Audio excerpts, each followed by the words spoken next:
My name is Kate Wilson, and I'm 47 years old. I've been married for 20 years, and my mother-in-law, who lives with us, is a cheerful and playful person. We've never had the typical mother-in-law and daughter-in-law conflicts. However, 3 years ago, she developed vascular dementia, a form of mixed dementia. When our son graduated from high school, he moved to a distant university dorm to avoid dealing with his grandmother's dementia. I quit my longtime job to care for her and switched to working from home. My husband is indifferent to household matters. No matter how hard things get, he won't help. I often think about how different he was when we were younger, but we've come this far, and I feel I have no choice but to accept it. I've asked him, "Why don't you help out once in a while?" But he always replies, "I work and support the family. Why should I have to do anything around the house?"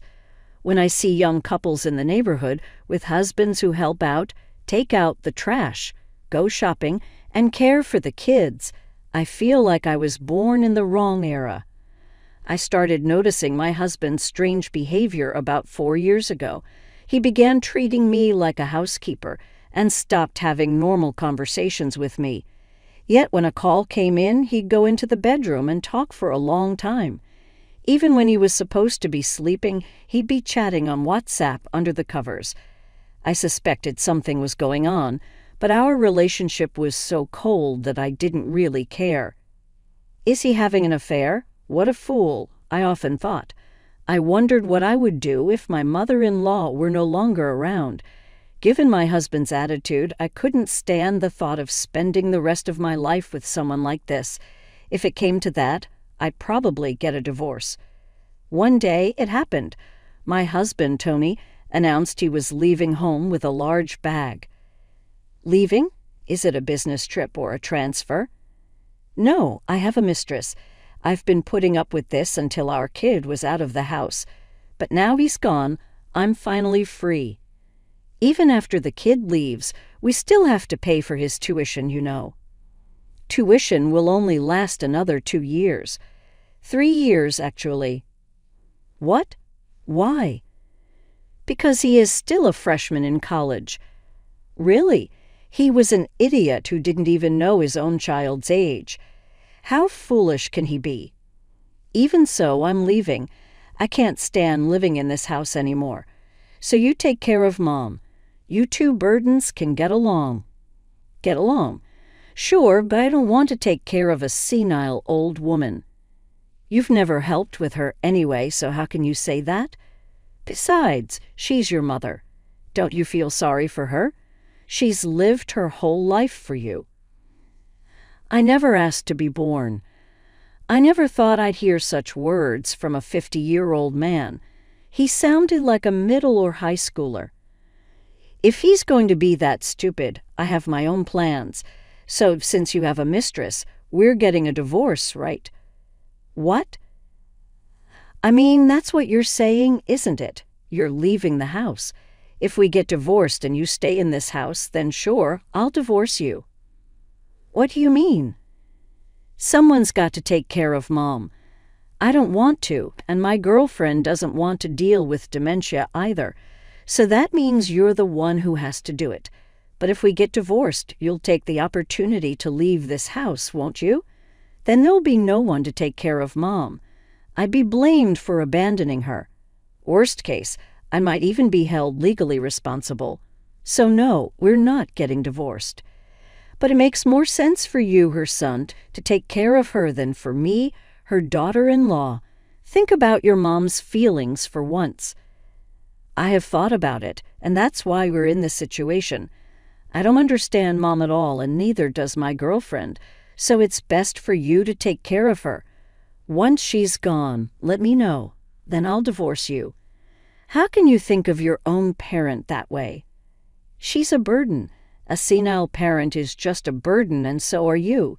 You used her dementia as an excuse to quit your job and live off me, which is nothing but a burden. I never agreed to you quitting your job, and now all the responsibility falls on me. What? We're married. We're supposed to help each other. Helping each other is one thing, but you just want help for yourself, don't you? That's not true. You want to say you're taking care of Mom, right? But I never asked you to do that. You're the one who discovered her dementia, and you are the one who decided to quit your job to take care of her. You knew it would make things financially difficult, but you quit anyway. That means you're dependent on me, and that's just a burden. Is that really how you feel? Is that why you got a mistress? Yeah, that's right. Being with a new woman is much better than being with an old wife like you. But hey, I'm not divorcing you. At least not for now. You're so selfish. Your poor mother. I don't care. I'm leaving. Goodbye. With that, my husband walked out the door. I stood by the front door, lost in thought. What should I do now? Even though it's mixed dementia, it's still dementia. How am I supposed to take care of my mother-in-law with such a small income? I never expected to be treated like this.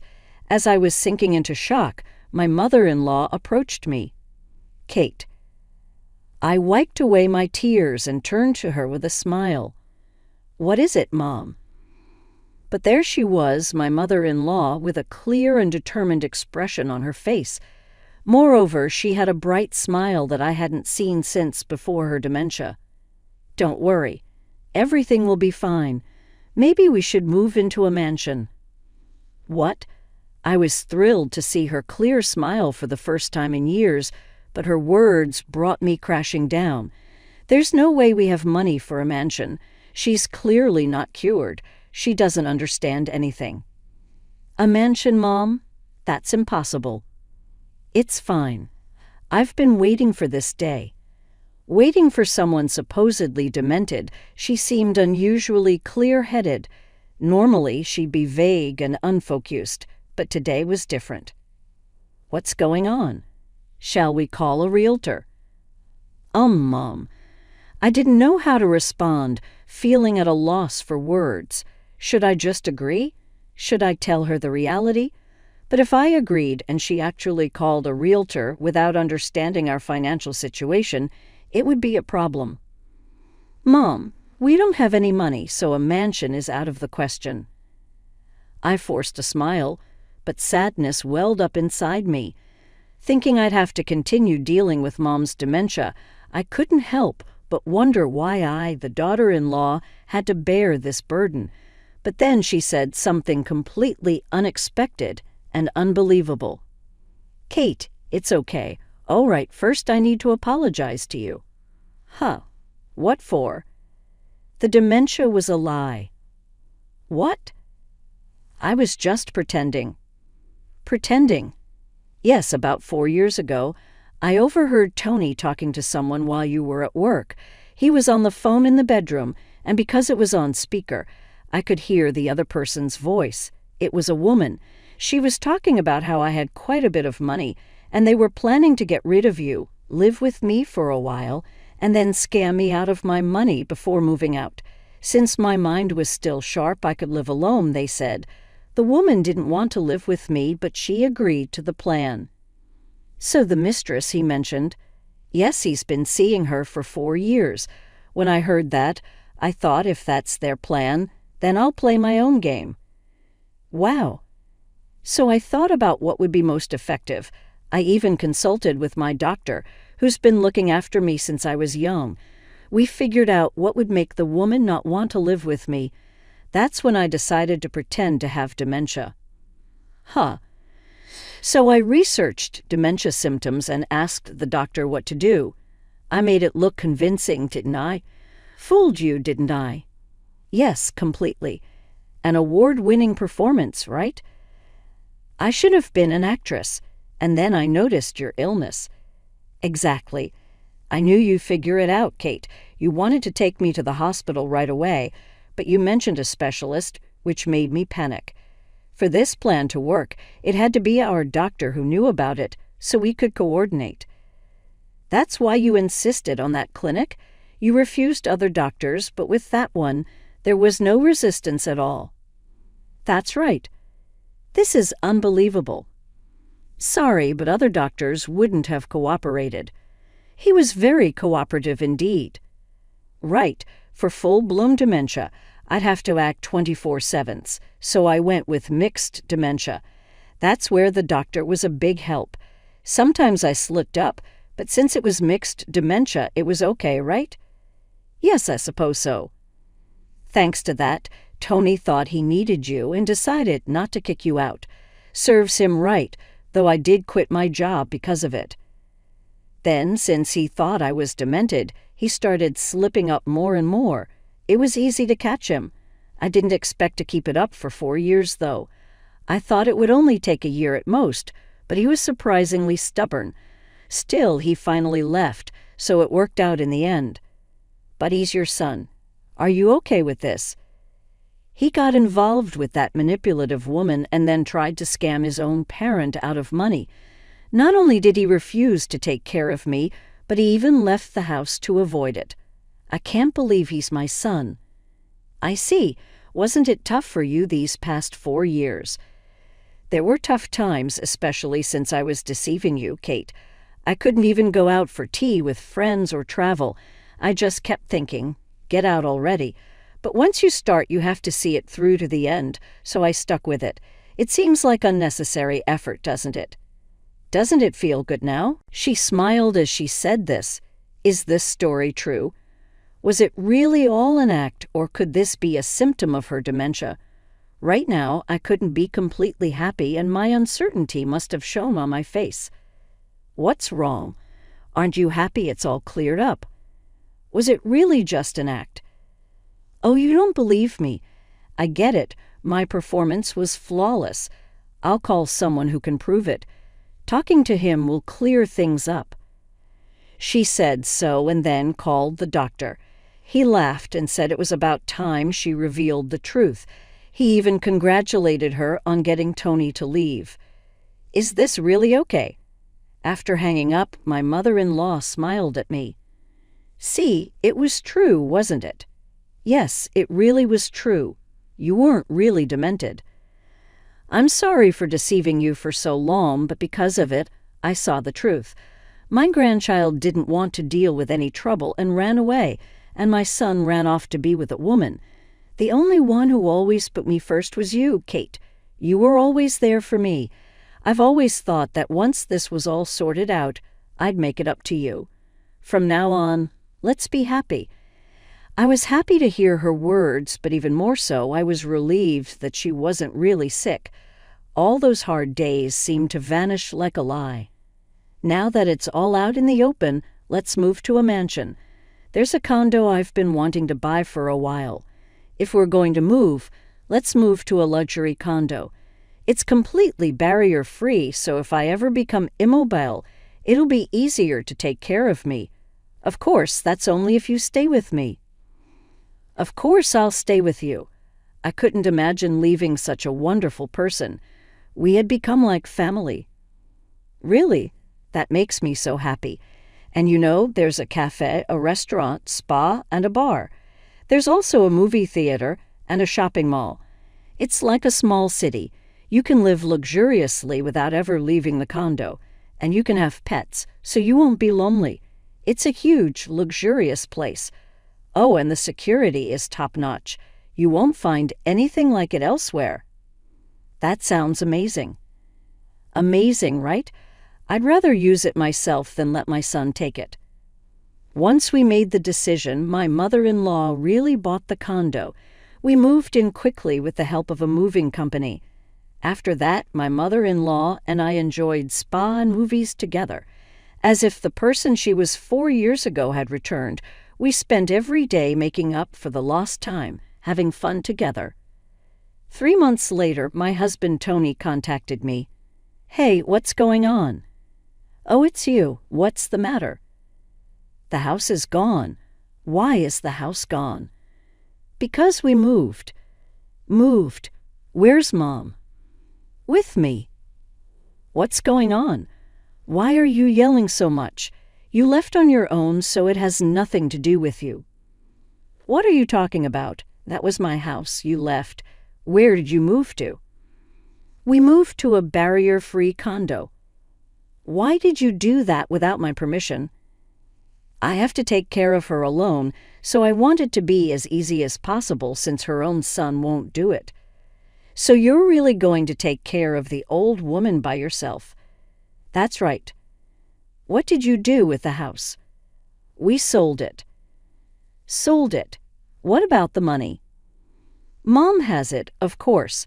Mom has quite a bit of money, doesn't she? Dad left some too, I don't know. Of course you know. You're managing her accounts, aren't you? Her accounts are with the lawyer. Why would you trust an outsider? If you needed help, you should have asked me her son. I can't trust someone who left to be with a mistress. Besides, Mom originally entrusted everything to the lawyer. There's no way she's changing that now. It's much safer than trusting you. Ew, you're really not a pleasant woman. I don't care if you think I'm pleasant or not. Fine, but make sure you tell me when she dies. Why? You don't want to take care of her, but you'll come to the funeral. Of course. I'm her only child. I have a right to her inheritance. Mom plans to spend all the money before she dies. I don't know how much there is, but don't let her do that. That would be a waste. That's her decision to make. You don't understand. You left her and didn't take care of her. It's ridiculous to think you'd get anything. Shut up. Just make sure you tell me. He hung up the phone. Mom, who had been listening, laughed. He's such a fool. But if that's how you want to play, Mom, and proposed an idea to me. Then, about 6 months later, Tony called again. He wanted to know our address. What? Out of the blue? Just tell me. I'm not telling you anything. Ew, I'm your husband. A husband on the verge of divorce. In my heart, you're a stranger. If you won't tell me, I'll find out myself. Go ahead and try. Even if you find us, you won't be able to get in. Why not? You'll see if you come. However, he actually did find out our address. He went to the city hall and obtained our resident records. As a married couple, he had the right to access the records. I realized my mistake, but it was too late. Look, I'm here. You're living in a place like this.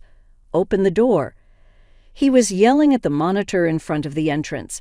Seeing this, Mom said, he really came, didn't he? This is amusing. So let's meet him at least once.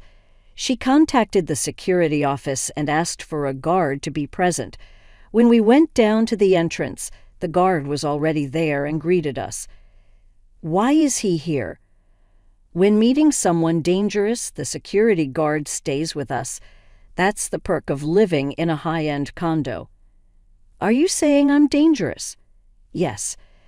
I said this casually as I looked at my husband in his shabby clothes. He was clearly here to ask for money. As I expected, he began. Mom, how are you feeling? Has the sudden change in environment been tough on you? Not at all. But what if your dementia has gotten worse? Kate can't handle your care all by herself. Not a single worry. If you're just pretending to care, then leave. No, listen, my girlfriend wants to take care of Mom. Besides, Kate and I aren't really married anymore. We're not even living together. My wife is a woman named Mary. It's a common law marriage. Do you understand? Oh, I understand perfectly. You just want to live in a luxury condo. What are you talking about? I found you because I'm worried about Mom. My girlfriend is very kind. She's not the kind of person who would think about such things. She's been researching how to take care of Mom. She's serious about it. Really? She took someone else's husband and said she didn't want to take care of a senile old woman. How is that kind? Is that what kindness is these days? What are you talking about? Your mind must be slipping for you to have such delusions. No one said anything like that. Oh, I see. It's Kate. She must have put those ideas in your head. Mom, if you stay with Kate, she'll drain you of your money. How much do you even have? There's no need to tell you that. Besides, Kate would never say such things. I heard you and your mistress talking about it. I don't remember saying that in front of you. You must be imagining things because of your dementia. I recorded everything you two talked about.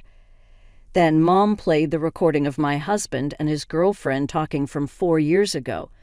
The recording revealed exactly what Ma had said, the two of them scheming. How did you get that? Of course, I recorded it. That's ridiculous. Someone with dementia couldn't do that. Unfortunately for you, I could. You brought that woman home when your wife was out and had fun talking with her while I was right there. You said you weren't worried because I was senile. You thought nothing I said would count as evidence, but I took photos too. Why? You were supposed to be senile. How could you do that? Because it was all an act. An act? Are you saying that the dementia was an act? You and your mistress tried to kick Kate out and scam me out of my money, so I acted to trick you instead. I wanted to get rid of both of you. What? So that's how it was. Mom, that was Kate's plan, wasn't it? She made you do this to get your money because she won't get a penny. Kate, you're awful. How could you make Mom do this? Don't be ridiculous. She took care of me without knowing any of this. Unlike you, she never thought about just herself. No, that's not true, Mom. I never once forgot about you. How can you lie so easily? Don't you feel any shame? Mom's sharp words finally made him realize that further lies were pointless. Since she wasn't really demented, it was useless to continue. Then he switched to a sob story. Mom, the truth is I'm out of money. I'm in debt. Oh, switching to the sob story now, are you? It's true. I got caught embezzling company funds, and if I don't pay it back, I'll be fired. That sounds tough. Even if it's true, that's your problem. It has nothing to do with me. Don't say that. I'm really in trouble here. Why did you do something like that? I embezzled a little, and surprisingly, I didn't get caught, so I kept doing it, thinking I could get away with it. I'm asking why you did it in the first place. I wanted to spoil her. I thought I needed money to keep a young girlfriend. Idiot. But I finally got caught. Please help me. If I don't do something, I'll be fired. Then I'll lose her and my job. I need money to pay back what I embezzled. There is no money. How can you say that? You're living in a luxury condo. You must have money. I've given all my money to Kate as a gift before death. All of it? Why would you do that? There was no need to give it to Kate. What are you talking about? She's done so much for me. It's only natural.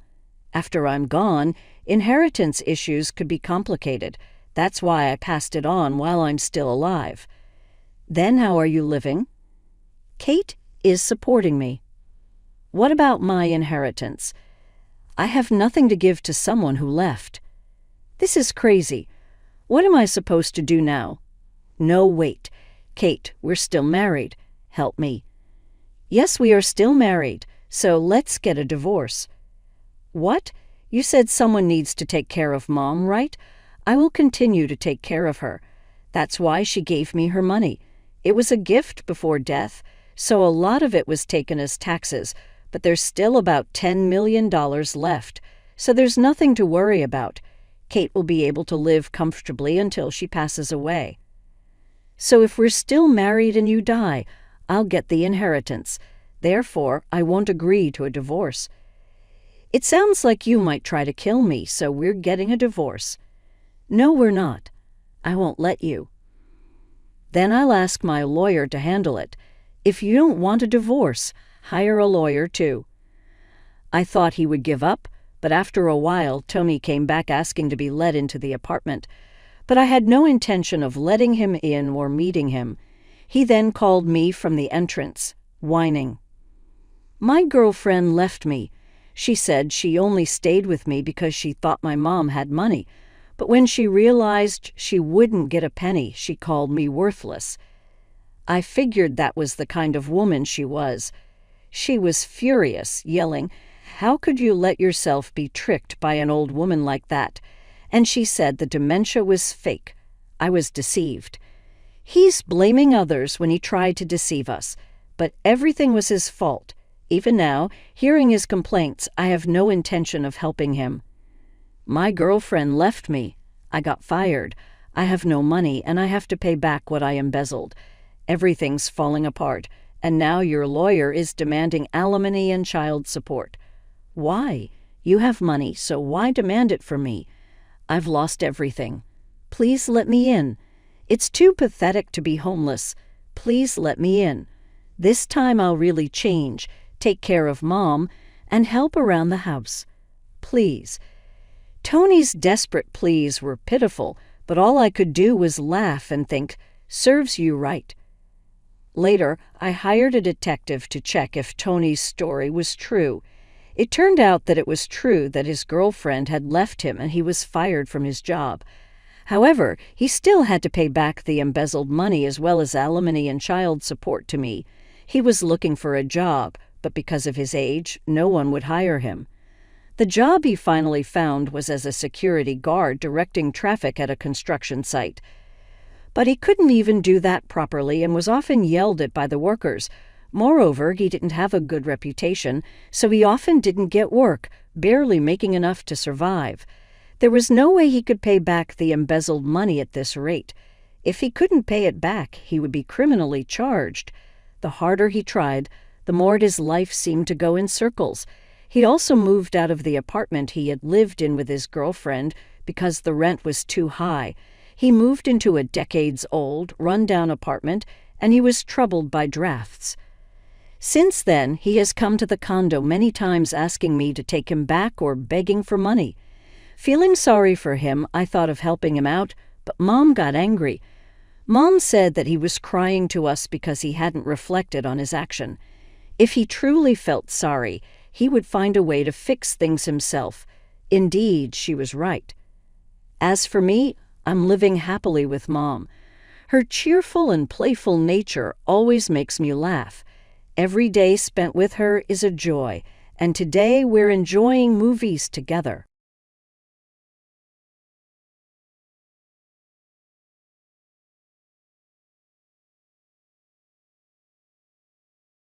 My name is Anna Mitchell, and I'm 38 years young.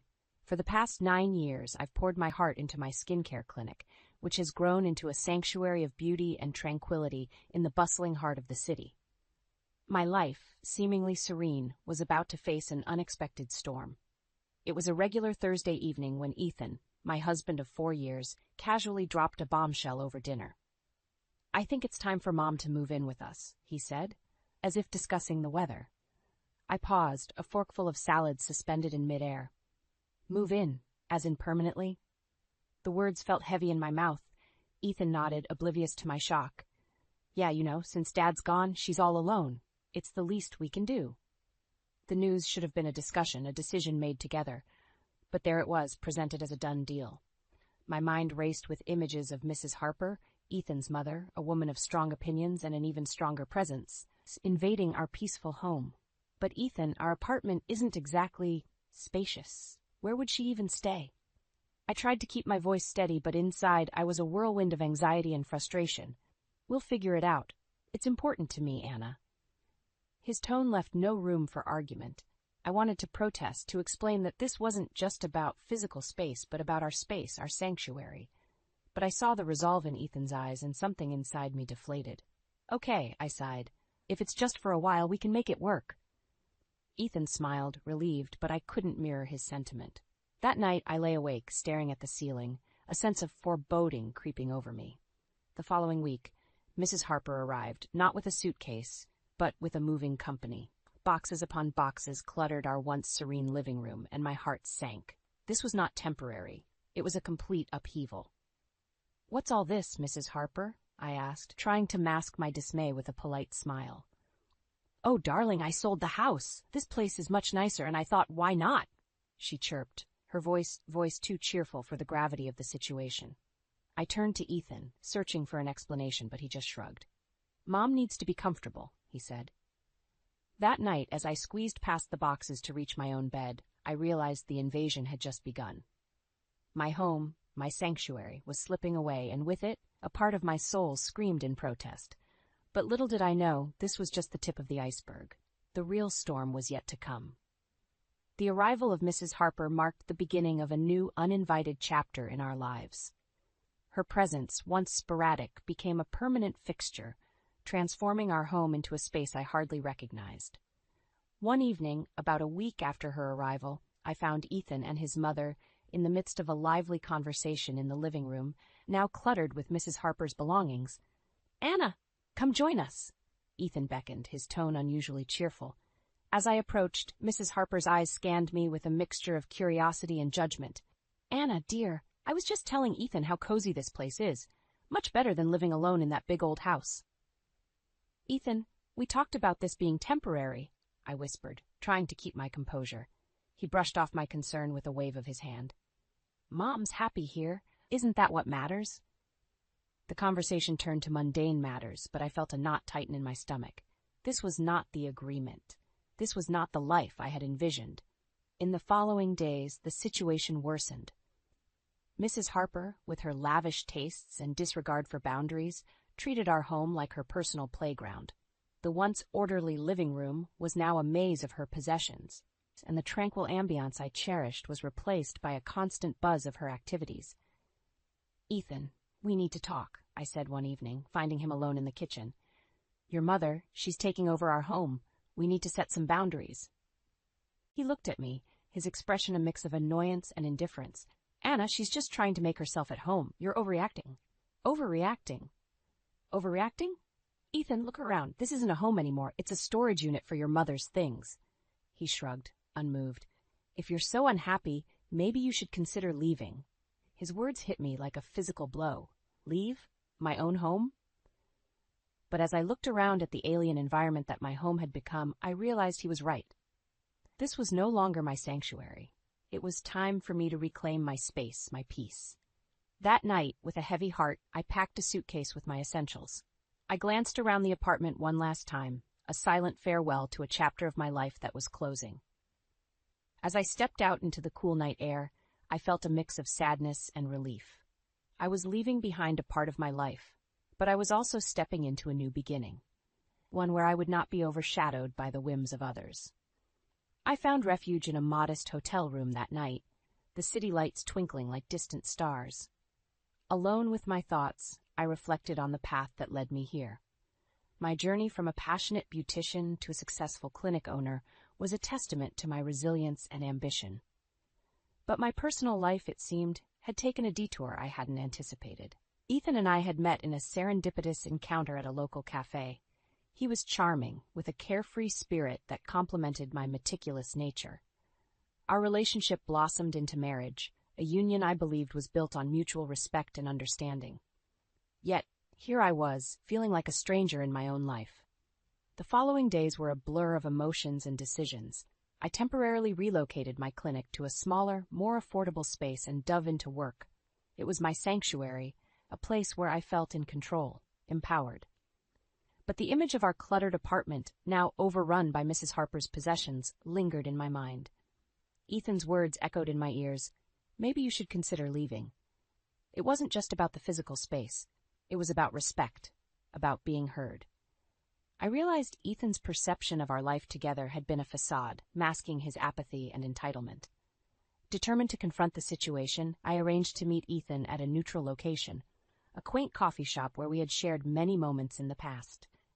"Ethan, we need to talk about everything." "About us," I began, my voice steady but laced with emotion. He looked uncomfortable, fidgeting with his coffee cup. "Anna, I don't know what you want me to say.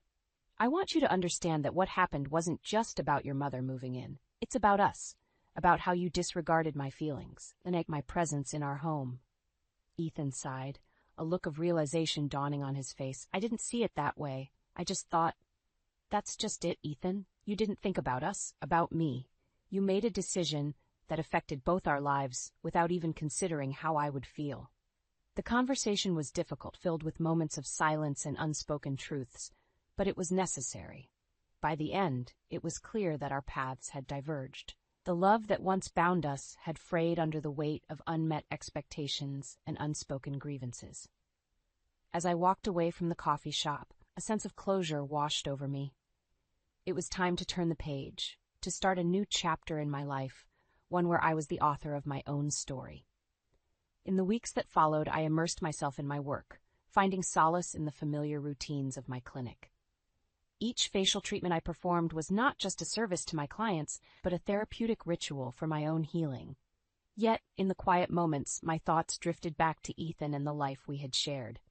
It was during one of these reflective moments that my phone rang. Ethan's name flashed on the screen, a jolt to my newfound tranquility. I hesitated but answered. "Anna, we need to talk." Ethan's voice was tense, a stark contrast to his usual nonchalance. I agreed to meet him at our apartment, a place I hadn't returned to since the night I left. Stepping back into the apartment was like entering a time capsule, each room a reminder of the dreams and plans we had woven together. Ethan was waiting, his posture rigid, a nervous energy about him. "Anna, I've been thinking a lot since our last talk. I realize I've been inconsiderate." "Inconsiderate is an understatement, Ethan." My response was calm but firm. He nodded, accepting the rebuke. "I know, and I'm sorry, truly, but I want to make things right. Can we start over?"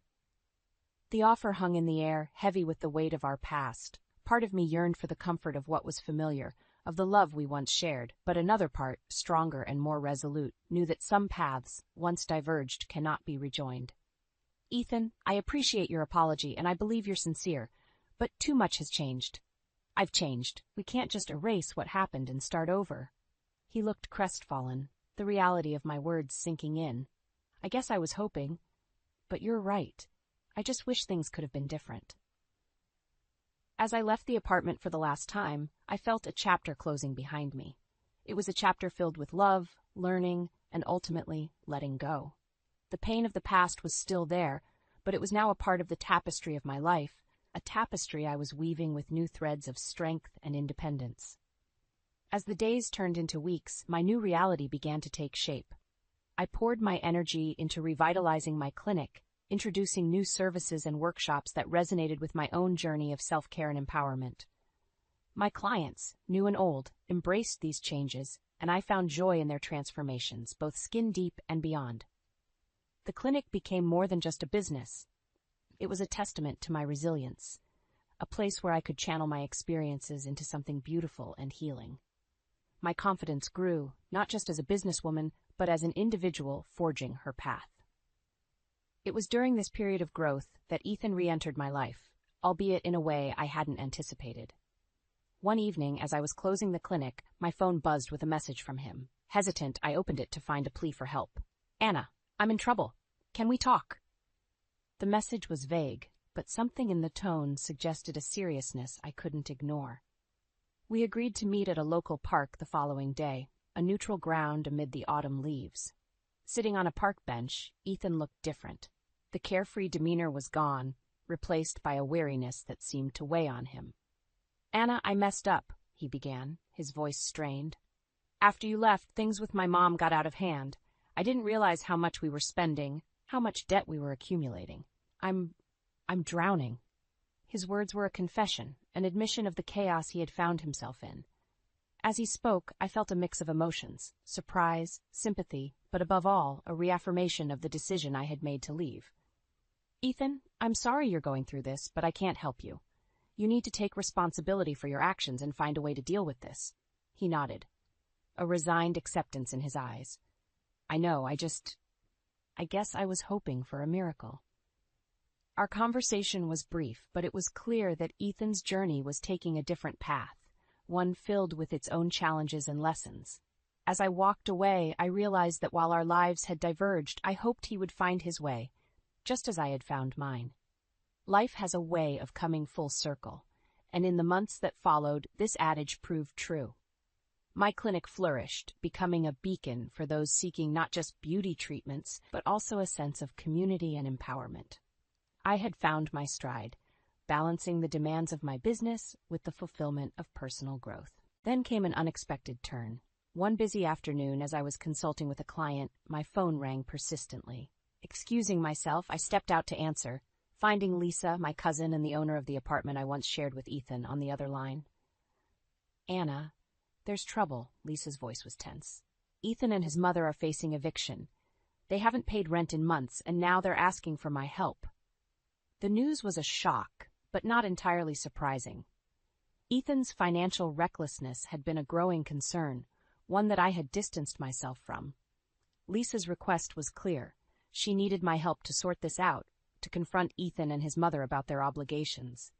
I agreed to meet with them, not out of obligation to Ethan, but to support Lisa, who had always been a pillar in my life. The meeting was set in the very apartment I had left behind. Walking in, I was struck by how much it had changed. The once orderly and stylish space was cluttered, the air heavy with the tension of broken promises and unmet responsibilities. Ethan and Mrs. Harper were there, their expressions a mix of embarrassment and defiance. Lisa, ever the picture of composure, led the discussion. "Ethan, you know the terms of the lease. You've fallen behind, and this can't continue. I'm sorry, but you need to vacate the apartment," she said firmly. Ethan's response was a mix of excuses and pleas for leniency, a far cry from the confident man he once portrayed. Mrs. Harper, too, chimed in, her tone desperate. "Anna, please, you have to help us," she pleaded, turning to me. "You were part of this family, too." But I was no longer the person they once knew. "I'm sorry, but my helping is not an option. You both need to take responsibility for your actions." The meeting ended with a clear understanding that they had to leave the apartment. As I left, I felt a sense of closure, not just for myself, but for a chapter that had long needed ending. It was a poignant reminder of how our choices shape our destinies, and how, in the end, we are all accountable for the paths we choose. As the leaves began to turn, signaling the arrival of autumn, I found myself reflecting on the journey that had brought me to this point. The challenges, the heartaches, and the triumphs had all woven into the fabric of my life, each thread a vital part of who I had become. The clinic was bustling with activity, a vibrant hub that mirrored my own personal growth. I had expanded my team, bringing in talented individuals who shared my vision of empowering others through self-care. My clients weren't just customers, they were part of a community we were building together. One crisp morning, as I sipped my coffee, I opened a letter from Ethan. It was brief, a simple acknowledgement of our divorce being finalized. The words were formal, but in them I sensed a tone of regret, perhaps even a hint of gratitude. I set the letter aside, feeling a sense of peace. Our chapter had ended, but our stories continued, each on our own path. In the solitude of my apartment, now a cozy sanctuary that reflected my tastes and ambitions, I contemplated the lessons I had learned. I had discovered an inner strength I never knew I possessed, a resilience that had carried me through the storm. I had learned the importance of boundaries, of speaking up for oneself, and of the courage it takes to walk away from situations that no longer serve us. My thoughts turned to Ethan and Mrs. Harper. Despite the pain they had caused, I harbored no ill will. I wished them well on their journey, hoping they would find their own lessons in the choices they had made. Looking ahead, I felt a surge of excitement for the future. My dreams for the clinic were evolving, with plans to collaborate with local charities and expand our wellness programs. Personally, I was open to new experiences, to the possibilities of love and companionship, but on my terms, with the wisdom gained from my past. As I closed the door to my apartment, stepping out into the brisk morning air, I felt a profound sense of gratitude. Life, with all its unpredictability, was a beautiful, ever-changing tapestry. I was ready to embrace whatever came next, to weave new dreams and adventures into the story of Anna Mitchell.